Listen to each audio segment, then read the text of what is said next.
예수님께서 사역을 시작하셨을 때 예수님께서 메시아다라는 사실을 제일 먼저 알아본 사람이 누굴까요? 바로 세례 요한이죠. 세례 요한이 예수님을 메시아이신 줄을 제일 먼저 알아봤습니다. 그래서 예수님께서 세례 요한에게 세례를 받으러 오실 때 요한이 뭐라 그랬습니까? 아니, 예수님께서 왜 저에게 오십니까? 제가 예수님께 가서 예수님께 제가 세례를 받아야지 어떻게 예수님이 저에게 세례를 받으러 오십니까? 이거는 예수님이 바로 메시아라는 사실을 알았기 때문이죠. 그러면서 세례 요한은 나는 예수님의 그 신들매를 들기도 감당치 못하겠노라. 예수님의 신발끈을 묶어드리기도 감당치 못할 그런 아주 초라하고 비천한 자고 예수님은 그야말로 높으신 하나님의 아들이시다 하는 것을 고백을 했습니다. 그러면서 또 세례 요한은 뭐라 그랬습니까? 나는 그리스도가 아니다 라고 분명히 말했습니다. 그리고는 주인공, 신랑은 예수님이고 자기는 신랑의 들러리에 불과하다. 그 예수님을 메시아로서 이스라엘 백성들에게 소개하는 그런 예수님의 앞길을 예비하는 그런 사람일 뿐이지 나는 메시아가 아니다 라고 분명히 얘기를 했습니다. 그러면서 그는 흥하고 예수님, 메시아는 높아지시고 나는 쇠하여야 하리라. 나는 이제 내 할 일을 다 하면 나는 물러가고 예수님이 이스라엘의 메시아로 나타나실 것이다. 이렇게 얘기를 했습니다. 그러면서 또 예수님을 향해서 사람들에게 말하기를 보라, 세상 죄를 지고 가는 하나님의 어린 양이로다. 이렇게 말을 했습니다. 세례 요한이 어떻게 알았을까요? 세례 요한이 예수님을 보는 순간 예수님이 메시아, 그리스도다 라는 사실을 어떻게 알았을까요? 예. 그렇죠. 맞습니다. 주님께서 가르쳐 주셨습니다. 세례 요한이 혼자 잘나가지고 머리가 좋아서 똑똑해서 알아차린 것이 아니라 하나님께서 알려주셨어요. 오늘 본문이 아니라 요한복음 1장 32절부터 보면은 이렇게 말씀합니다. 요한이 또 증거하여 가로되 내가 보매 성령이 비둘기같이 하늘로서 내려와서 그의 위에 머물렀더라. 그 세례 요한이 예수님에게 세례를 줄 때 예수님께서 물 위에 올라오실 때 하늘로부터 성령이 비둘기처럼 예수님 위에 머물렀죠. 그것을 세례 요한이 봤습니다. 그리고 33절에 보니까 나도 원래는 그를 알지 못했으나 나를 보내어 물로 세례를 주라 하신 그의 하나님께서 나에게 말씀하시되 성령이 내려서 누구 위에든지 머무는 것을 보거든 그가 곧 성령으로 세례를 주느니 즉 그리스도인 줄을 알아라 라고 말씀하셨기에 내가 보고 그가 하나님의 아들이심을 증거하였노라 이렇게 말을 합니다. 그러니까 세례 요한도 원래는 몰랐지만 예수님이 세례를 받으실 때 하늘로부터 성령이 비둘기처럼 임하는 것을 보게 될 때에 하나님이 말씀하신 바로 그분이 이분이구나 하는 것을 깨닫게 되었습니다. 즉 세례 요한도 하나님의 말씀, 계시를 통해서 알게 된 것이죠. 그런데 오늘 읽은 본문에 보니까 요한이 옥에 갇혀 있는 동안 자기 제자 2명을 예수님께 보내서 물어봅니다. 뭐라고 물어보냐면은 오실 그이가 당신입니까? 오실 그 사람, 즉 메시아죠. 당신이 메시아가 맞습니까? 아니면 우리가 좀 더 다른 사람을 기다려 봐야 됩니까? 라고 물어봅니다. 아니 왜 물어보죠? 이미 알고 있는데 하나님께서 알려주셨고 자기도 그 예수님을 메시아라고 이스라엘 백성들에게 소개를 다 그래놓고는 왜 지금 와서 당신이 그 사람 맞습니까? 라고 왜 물어보죠? 왜 세례 요한의 확신이 흔들리고 있습니까? 그것은 바로 세례 요한이 예수님이 메시아인 줄 알았는데 가만히 보니까 자기가 기대했던 메시아의 모습이 아닌 겁니다.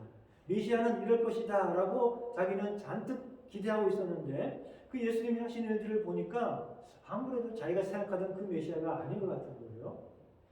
세례 요한은 메시아가 어떤 분으로 생각했냐면은 메시아는 이 땅에 하나님의 진노와 심판을 가져오시는 분으로 생각을 했습니다. 하나님께서 이 악한 세상 가운데 메시아를 보내서 악한 자들을 멸하시고 물리치시고 하나님의 공의를 세우실 거다라고 생각을 했습니다. 그래서 이 탐욕스럽고 위선적인 바리새인들, 서기관들 이런 종교 지도자들을 다 물리치시고 그리고 로마의 압제도 물리치시고 그리고 또 헤롯 왕과 같은 이런 악한 세력들도 다 쫓아내시고 하나님의 참된 정의와 평화를 이루실 줄을 기대하고 있었습니다. 그래서 세례요한이 전한 그 메시지를 보면 세례요한이 어떤 생각을 하고 있었는지 알게 됩니다. 우리 누가복음이죠. 우리 전에 살펴봤던 말씀입니다. 3장 7절부터 보면 이렇게 말씀합니다. 요한이 세례받으러 나오는 무리에게 이르되 독사의 자식들아 누가 너희를 가르쳐 장차 올 진노를 피하라 하느냐. 이미 도끼가 나무 뿌리에 놓였으니 좋은 열매 맺지 아니하는 나무마다 찍혀서 불에 던지우리라. 하나님의 진노와 심판이 임할 것이다 라고 선포하고 있습니다. 그리고 또 계속해서 3장 16절 17절로 말씀하기를 요한이 모든 사람에게 대답하여 가로되 그는 즉 메시아는 성령과 불로 너희에게 세례를 주실 것이요. 여기서 불은 심판을 의미합니다. 손에 키를 들고 자기의 타작마당을 깨끗하게 하사 알곡은 곡간에 들이고 쭉정이는 꺼지지 않는 불에 태우시리라.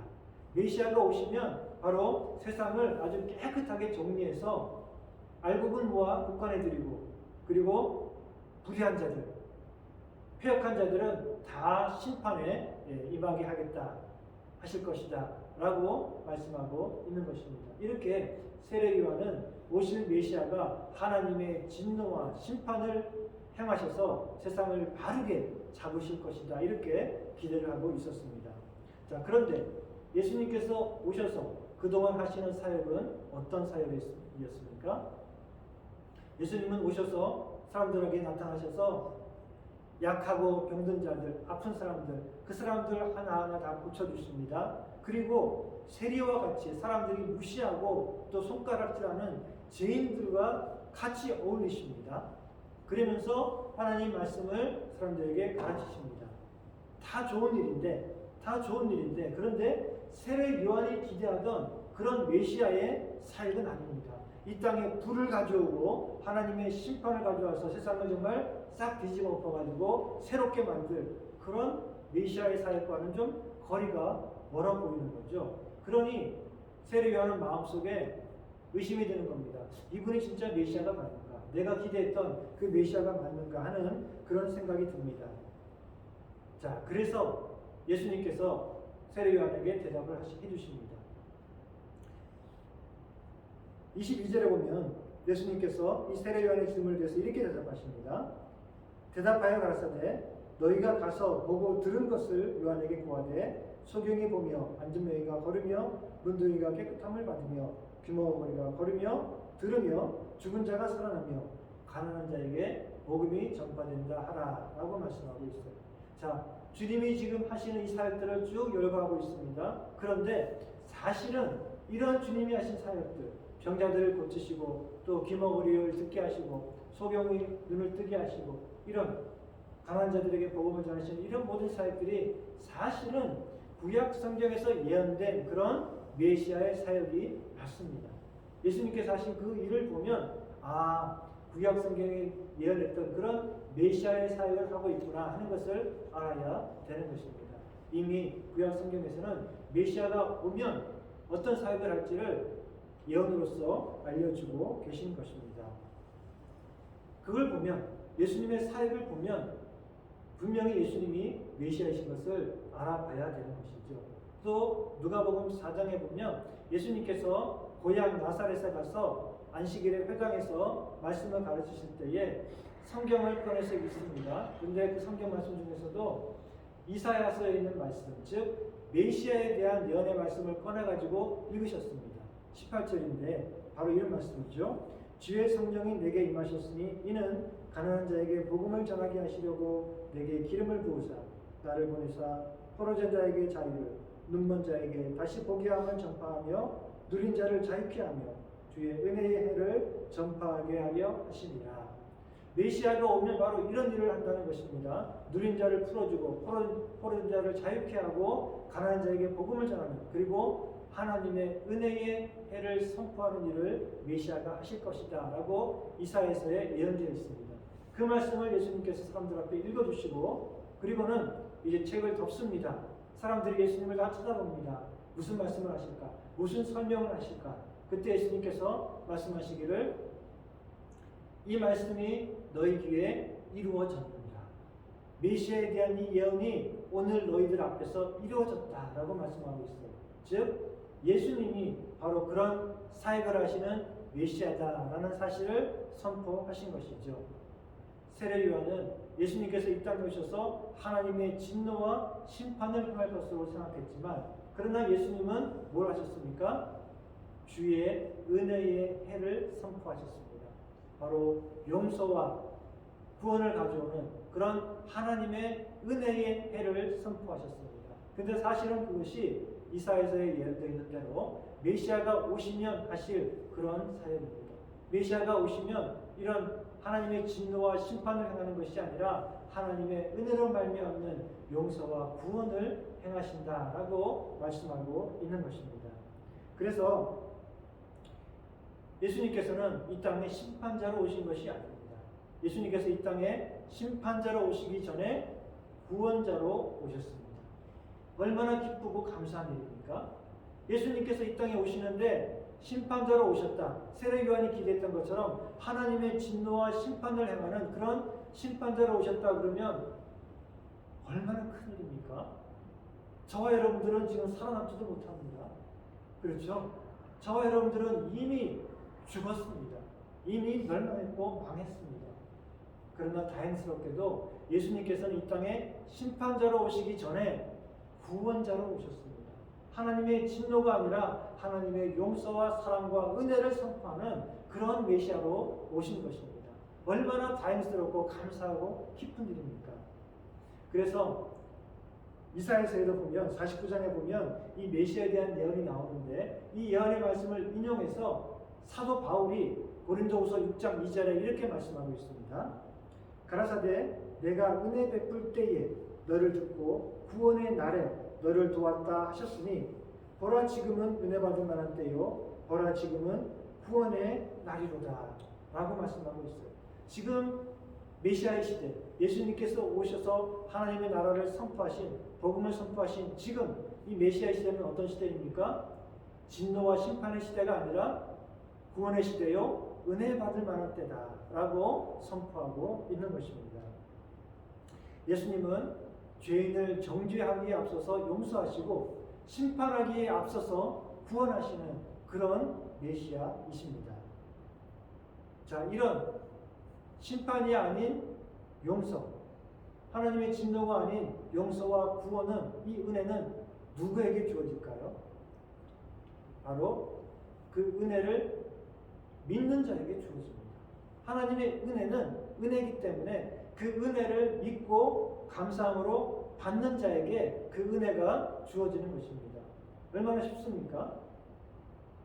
하나님의 이 놀라운 사랑과 은혜를 받는 사람은 다른 특별한 사람이 아니라 그 은혜를 믿는 사람입니다. 그래서 오늘 우리가 본문 다 읽지는 않았지만 7장 48절부터 보면은 거기에 한 동네에서 손가락질 당하는 죄 많은 여인이 나옵니다. 사람들이 다 그 여자는 정말 더러운 죄인이다 무시하고 손가락질하는 그 여인인데 예수님께서는 그 여인에게 말씀하십니다. 너의 죄가 사함을 얻었느니라. 내가 깨끗함을 받았다, 용서받았다라고 선포하십니다. 사람들이 수군거립니다. 아니 저 사람이 누군데 저런 흉악한 나쁜 죄인도 마음대로 용서한다라고 할까? 라고 할 때 예수님께서 50절에 이렇게 말씀하십니다. 예수께서 여자에게 이르시되 내 믿음이 너를 구원하였으니 평안히 가라 하십니다. 자, 이 죄 많은 여인이 어떻게 하나님의 용서와 은혜를 받았습니까? 어떻게 구원받았습니까? 내 믿음이 너를 구원하였으니 평안히 가라 라고 말씀하고 있습니다. 이 여인은 다른 특별히 한 게 없습니다. 그저 죄 많은 죄인입니다. 그런데 하나님의 은혜를 믿었습니다. 예수님을 통해서 주시는 그 용서와 구원의 은혜를 믿고 받아들이고 그 앞에 엎드렸습니다. 그래서 이 놀라운 주님의 은혜와 구원이 이 여인에게 임한 것입니다. 믿는 자에게 이 은혜가 임하는 것입니다. 그런데 바리새인들, 사두개인들, 서기관들, 유대인들, 이 사람들은 기분이 나빠버렸어요. 왜 그 기분이 나빴을까요? 자존심이 상해버렸습니다. 자기들은 하나님께 인정받으려고, 하나님으로부터 구원을 얻으려고 열심히 일을 했거든요. 열심히 율법을 지키고 정말 하나님이 인정할 만큼 그렇게 바르게 살려고 열심히 노력했는데, 그런데 예수님이 말씀하시기를 구원은 열심히 노력한 사람이 얻는 것이 아니라 하나님의 용서와 은혜를 받아들이고 믿는 자에게 주어진다라고 말씀하니까 그만 자존심이 상한 것입니다. 아무든지 누구든지 죄인이라도 하나님의 은혜의 복음을 그저 믿고 받아들이면 다 구원받고 의롭게 된다라고 하니까 그럼 우리는 뭐지? 우리는 뭡니까? 우리는 정말 열심히 율법을 지켜가지고 이제 당당하게 인정을 받으려고 했는데, 그럼 우리는 뭡니까? 그러면서 자존심이 상하고 기분이 나빠서 예수님을 배척하고 그리고 복음을 거부해버리고 말았습니다. 어리석은 거죠. 사실은 자기들이 아무리 열심히 노력해서 당당하게 하나님의 은혜와 구원을 받으려고 해도 인간의 힘으로서는 절대 율법으로 구원받을 수 없는데도 불구하고 그들은 헛된 기대를 가지고 헛된 짓을 하고 있었던 것이죠. 그래서 하나님께서는 메시아 예수님을 통해서 제대로 된 일, 우리가 제대로 하나님께 인정받고 구원받는 길을 주셨습니다. 그것이 바로 은혜로 말미암는 길, 주님의 은혜와 용서를 통해서 구원받는 길, 바로 예수님을 통한 그런 십자가의 길을 우리에게 주신 것입니다. 그런데 세례 요한도 아직까지 이것을 몰랐습니다. 세례 요한도 하나님이 보내신 하나님의 위대한 일꾼이지만 이런 예수님을 통한 은혜를 통한 믿음을 통한 이런 구원에 대해서는 아직은 모르고 있었습니다. 왜냐하면 세례 요한은 여전히 구약 시대에 속한 선지자이기 때문에 그렇습니다. 그래서 예수님께서는 이 세례 요한에 대해서 이렇게 평가하십니다. 28절에 보니까 내가 너에게 말하노니 여자가 낳은 자 중에 요한보다 큰 이가 없도다. 그러나 하나님 나라에서는 극히 작은 자라도 저보다 크니라 라고 말씀하셨어요. 예수님께서는 요한이 여자가 낳은 자 중에, 여자가 낳은 자는 세상의 모든 사람들을 말합니다. 세상의 모든 사람들 가운데 세례 요한이 제일 위대하다, 이만큼 큰 사람이다라고 말했습니다. 그 이유는 뭔가 하면 세례 요한은 메시아에 대해서 예언했을 뿐만 아니라 메시아의 앞길을 예비한 사람입니다. 메시아, 구세주, 예수님이 이 땅에 오셔서 사람들 앞에 나타나서 사역을 하시도록 그 모든 길을 예비한 그런 일꾼이기 때문에 구약의 위대한 선지자들, 메시아에 대해서 예언했던 그런 선지자들보다 더 위대한 선지자다라고 말씀하셨습니다. 그러나 하나님 나라에서는, 이 복음의 시대에서는 세례 요한은 지극히 작은 자다. 하나님 복음을 통해서 하나님 나라에 들어온 그런 사람들은 누구든지 세례 요한보다 더 위대하다, 이렇게 말씀을 하십니다. 왜냐하면 세례 요한은 아직까지 그저 하나님의 진노와 심판에 대해서만 알고 있고, 그리고 그렇기 때문에 회개해야 된다, 그까지만 알고 있지 그 다음에 하나님께서 어떻게 구원하시는지 그것은 알지 못하기 때문입니다. 로마서 3장 20절은 이렇게 말씀하죠. 그러므로 율법의 행위로 그의 앞에 의롭다 하심을 얻을 육체가 없나니 율법으로는 죄를 깨달음이라. 율법으로는 죄를 깨달을 뿐이지 거기서 스탑입니다. 더 이상 나가지 못합니다. 율법으로는 우리 인간의 문제를 깨달을 수 있습니다. 그런데 정답은 없어요. 세례 요한도 마찬가지입니다. 인간의 문제에 대해서는 다 바로 알았기 때문에 이 문제에 대해서 사람들 앞에 열심히 외쳤습니다. 그런데 정답은 알지 못했습니다. 하지만 하나님 나라에 있는 저와 여러분들은 정답을 알고 있습니다. 문제가 뭔지도 알지만 정답이 뭔지도 알고 있습니다. 그러니까 우리는 세례 요한보다 더 복된 사람들이고 위대한 사람들이죠. 자, 문제가 뭡니까? 문제는 우리 모든 사람들은 다 죄인이고, 그리고 죄인들을 향해서 하나님의 진노와 심판이 임한다라는 사실입니다. 이게 인간의 문제입니다. 세례 요한도 그것을 알았습니다. 그래서 열심히 외쳤습니다. 그런데 그 다음에 정답을 우리가 아는 것이 더 중요합니다. 정답이 무엇입니까? 하나님의 진노와 심판이 임하는데, 그런데 또한 하나님께서 예수 그리스도를 통해서 우리에게 용서와 구원의 은혜를 허락하신다.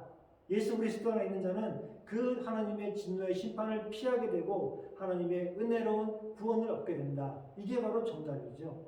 우리는 그 정답을 알고 믿고 있고 그리고 그 말씀으로 구원받았습니다. 따라서 우리들은 이 세례 요한보다 더 많이 알고 있어요. 하나님의 구원의 계시에 대해서 우리는 더 많은 것을 알고 있고 그리고 그 은혜로 구원받았고 따라서 우리는 세례 요한보다 더 위대한, 더 복된 그런 사람들이다라고 할 수 있습니다. 그래서 예수님께서는 예수님의 제자들과 그리고 또 마찬가지로 우리들에게 이렇게 말씀하십니다. 10장, 아직까지 우리가 배우지 않았지만 누가복음 10장 23절에 가보면 이렇게 말씀합니다. 예수님께서 제자들을 돌아보시며 조용히 이르시되 너희의 보는 것을 보는 눈이 복이 있도다. 내가 너희에게 말하노니 많은 선지자와 임금이 너희 보는 바를 보고자 하였으되 보지 못하였으며 너희 듣고자 하는 바를 듣고자 하였으되 듣지 못하였느니라. 구약의 많은 선지자들 또 임금, 여기서 임금은 누구겠습니까? 다윗 왕. 이런 구약의 위대한 사람들이, 위대한 하나님의 종들이 제자들이 보고 있는 그것을 보고 싶었어요. 그게 뭡니까? 메시아 예수님. 제자들이 듣고 있는 그것을 듣고 싶었어요. 그게 뭡니까? 예수님이 전하시는 은혜로운 복음의 말씀, 구원의 말씀. 자, 그들은 듣지 못했지만 그러나 예수님의 제자들과 그리고 우리들은 이제 그 예수님을 보았고 그 예수님의 은혜로운 복음의 말씀을 들었습니다.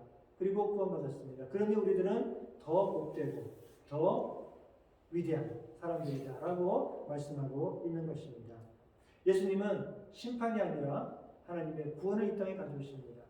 그리고 또 하나님의 은혜로 말미암는 치유와 회복과 구원을 우리에게 가져다 주시는 그런 메시아입니다. 요한복음 3장 17절은 말씀하죠. 하나님이 그 아들을 세상에 보내신 것은 세상을 심판하려 하심이 아니요 저로 말미암아 세상에 구원을 받게 하려 하심이라 라고 말씀하셨어요. 자, 그런데 우리가 한 가지 더 기억해야 됩니다. 한 가지 또한 중요한 것이 있습니다. 바로 그 다음 절 18절에 보면 그러나 저를 믿는 자는 심판을 받지 아니하는 것이요 믿지 아니하는 자는 하나님의 독생자의 이름을 믿지 아니함으로 벌써 심판을 받은 것이니라 라고 말씀하고 있습니다. 예수님께서 이 땅에 심판자로 오신 것은 아니지만 그러나 심판이 아예 없는 것이 아니라는 것입니다. 또한 요한복음 12장 47절은 이렇게 말씀합니다. 사람이 내 말을 듣고 지키지 아니할지라도 내가 저를 심판하지 아니하노라. 내가 온 것은 세상을 심판하려 함이 아니요 세상을 구원하려 함이로다 라고 말씀하고 있어요. 맞습니다. 예수님은 이 땅에 심판자가 아니라 구원자로 오셨습니다. 그러나 그 다음 절 말씀을 또 우리가 기억해야 됩니다. 48절에 보니까 나를 저버리고 내 말을 받지 아니하는 자를 심판할 이가 있으니 곧 나의 한 그 말이 마지막 날에 저를 심판하리라 라고 말씀하고 있어요. 예수님께서는 세상을 심판하기 위해 오신 것이 아닙니다. 우리들을 정죄하기 위해서 오신 것이 아닙니다. 우리들을 용서하고 우리들을 구원하기 위해서 이 땅에 오셨습니다. 그러나 그 예수님을 믿지 않으면 그러면 심판이 임하는 것입니다. 우리는 예수님을 제대로 알아야 됩니다. 복음을 올바로 믿어야 됩니다. 그래서 예수님께서는 23절에 이렇게 말씀하십니다. 누구든지 나를 인하여 실족하지 아니하는 자는 복이 있도다. 누구든지 예수님 때문에 걸려 넘어지지 않아야 복이 있다는 것입니다. 예수님의 말씀을 들었는데 그런데 예수님을 오해해가지고 예수님을 잘못 생각해가지고 걸려 넘어지는 자는 화가 있다는 것입니다. 우리가 예수님에 대해서 바로 알아야 됩니다. 복음을 제대로 믿어야 된다는 것입니다. 예수님은 이 땅에 꼴 보기 싫으니 나쁜 사람, 악한 사람들을 싹 쓸어버리기 위해서 오신 그런 분이 아니죠. 죄 있는 사람들은 그냥 보이는 족족 다 하늘에서 불을 내리고 심판하시고 그들을 멸하기 위해서 오신 그런 분이 아닙니다. 그러나 동시에 예수님은 사랑이 너무 많으시기 때문에 그냥 죄에 대해서도 무조건 에이 괜찮다 하고 모른 척 하시고 누구든지 다 그냥 다 받아주시는 그런 분은 아니라는 것입니다.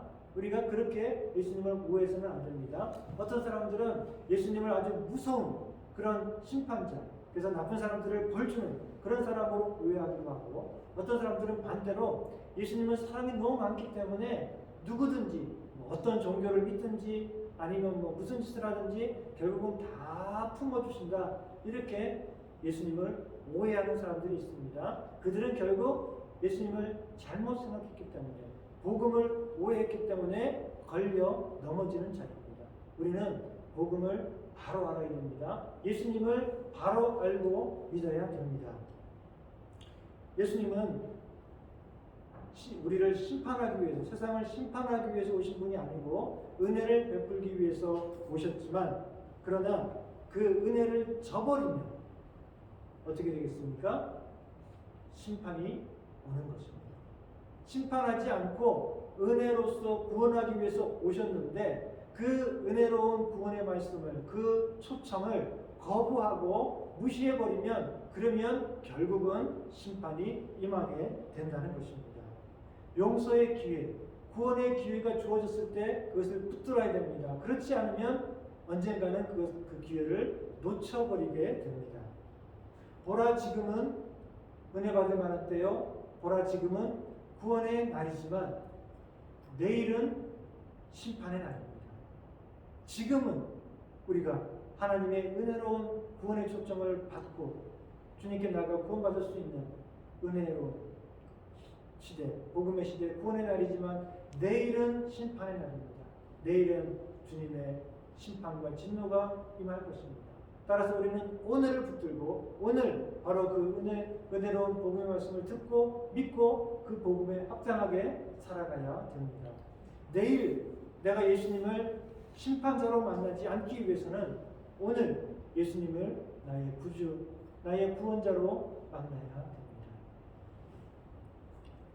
사랑하는 성도 여러분, 기억하십시오. 우리는 우리 스스로의 삶으로 구원받을 수 없는 그런 사람들이었습니다. 우리는 우리 자신의 모습을 가지고 주님 앞에 나아갔을 때 결코 구원받지 못할 그런 죄인이었지만, 그러나 우리가 받아야 될 마땅한 그런 심판 대신에 예수님께서는 우리에게 용서와 구원의 은혜를 베풀어 주셨습니다. 우리는 이제 새 유한의 제자가 아니라 예수님의 제자입니다. 세상에 심판과 하나님의 진노를 가져오는 그런 메시아가 아니라 용서와 구원을 가져오는 메시아, 우리 예수님의 제자입니다.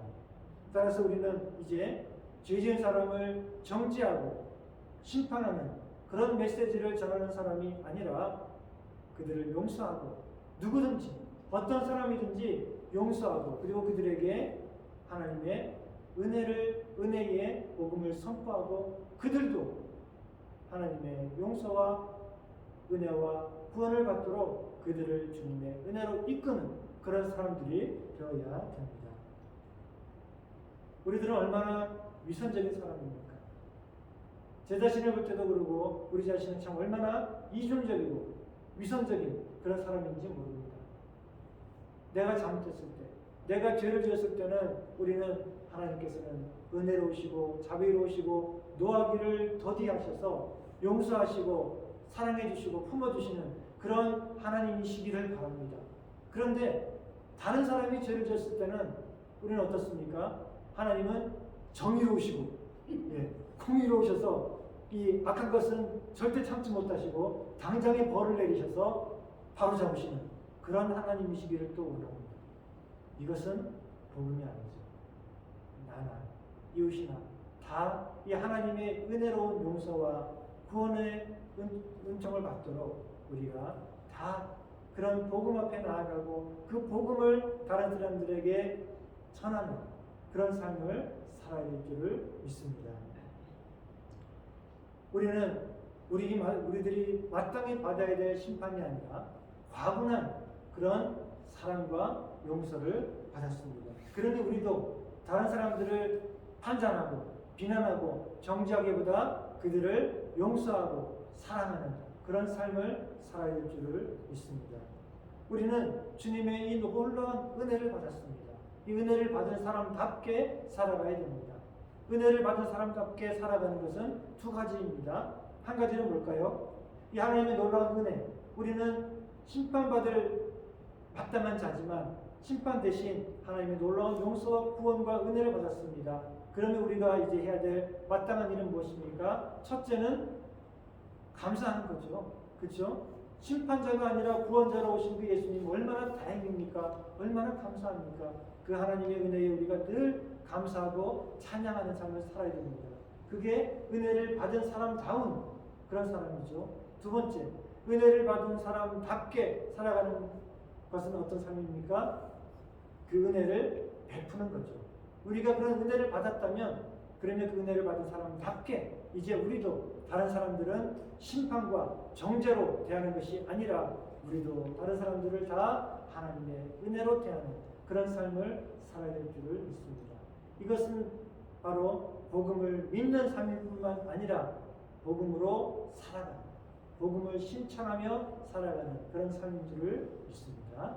우리 다 같이 기도하시겠습니다. 우리 함께 기도할 때 하나님, 우리가 주님의 크고 놀라운 용서와 은혜를 받았는데 우리는 왜 자꾸 사람들을 정죄하고 판단하는지, 하나님 우리 마음속에도 주님의 그 사랑과 은혜로운 마음을 담게 하셔서 우리 모든 사람들을 내가 받은 그 사랑으로 대하고 내가 받은 그 은혜와 용서로 모든 사람들을 대하게 하여 주옵소서. 이런 놀라운 은혜와 용서를 주신 하나님 감사합니다. 늘 기뻐하고 감사하며 그 복음에 합당하게 살아가는 우리 모두 되게 하여 주옵소서. 우리 함께 기도하시겠습니다. 하나님 감사합니다. 심판마다 수밖에 없는 그런 은혜를 주시고 불쌍히 주시고 사랑해 주셔서 심판 대신에 구원해 주시고 정죄 대신에 용서해 주시니 감사합니다.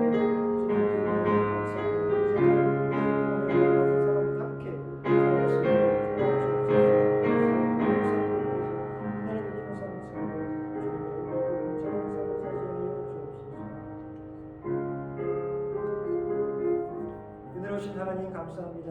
심판받아 합당한 저에게 구원의 은혜를 허락해 주시고 정죄 대신 용서와 은혜를 베풀어 주시니 감사합니다. 하나님 이 놀라운 은혜를 받았사오니 늘 기뻐하고 감사하며 그리고 이 은혜에 합당한 그런 삶을 살게 하여 주옵소서. 우리도 주님처럼 나아가서 용서하고 또 관용과 사랑과 은혜를 베푸는 그런 삶을 살게 하여 주옵소서.